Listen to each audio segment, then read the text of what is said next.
Chronique de com. Chronique de com.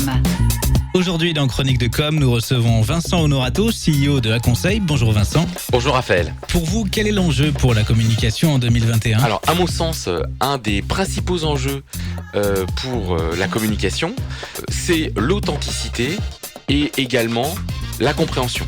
Et pourquoi cet enjeu ?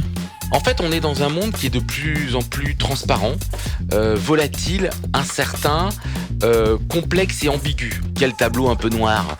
Bon, non, en étant un peu positif, c'est-à-dire qu'il est vrai qu'aujourd'hui, le monde dans lequel nous vivons est assez compliqué, avec plein d'enjeux sociétaux, environnementaux. En même temps, il y a une forme de maturité aussi, d'une manière générale, des sociétés, des populations.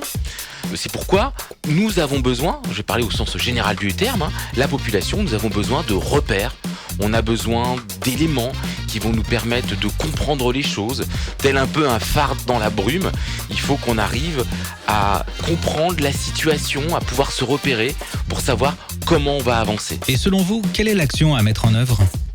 Alors aussi bien les entreprises, les administrations ou les marques, les organisations au sens général du terme, je pense qu'il faut se fixer un postulat qui est assez simple, un postulat que je vais symboliser par une image qui est à la fois le miroir et la boussole. La boussole, ça symbolise un petit peu le cap. C'est-à-dire que ce qu'on doit réussir à faire, c'est toujours pouvoir verbaliser et présenter clairement son cap et son projet, qu'on soit une marque, une entreprise ou une administration. Et également, l'autre revers de la médaille, c'est le miroir. Il faut que de l'autre côté, la personne qu'on veut toucher, auprès de laquelle on veut communiquer, doit pouvoir se reconnaître dans ce cap, doit pouvoir se reconnaître dans ce projet. C'est l'effet miroir, doit pouvoir y trouver sa place, y comprendre quels sont ses bénéfices et quels sont les intérêts ou les bienfaits qu'elle va pouvoir trouver dans ce cap. Donc voilà quelque part une action principale à mener, une sorte de guideline, passons un petit peu les anglicismes, mais une sorte de guideline un petit peu à suivre, partir d'un principe simple, présenter un cap et faire en sorte que les gens puissent se reconnaître dans ce cap.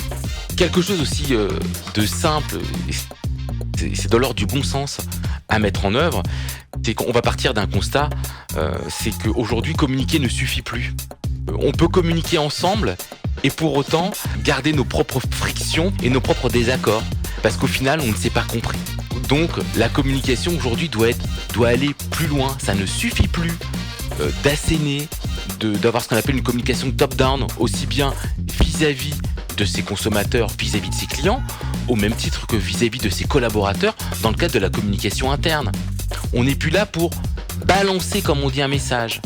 Aujourd'hui, on doit se soucier de la compréhension. On sait peut-être la genèse même de la communication, mais peut-être qu'avec le temps, on s'est perdu dans cet intérêt ou dans cette mission principale de la communication. On n'est pas là pour hurler des messages. On est là surtout pour les faire comprendre. D'où, en effet, la baseline qui symbolise notre approche, qui est communiquer pour se comprendre.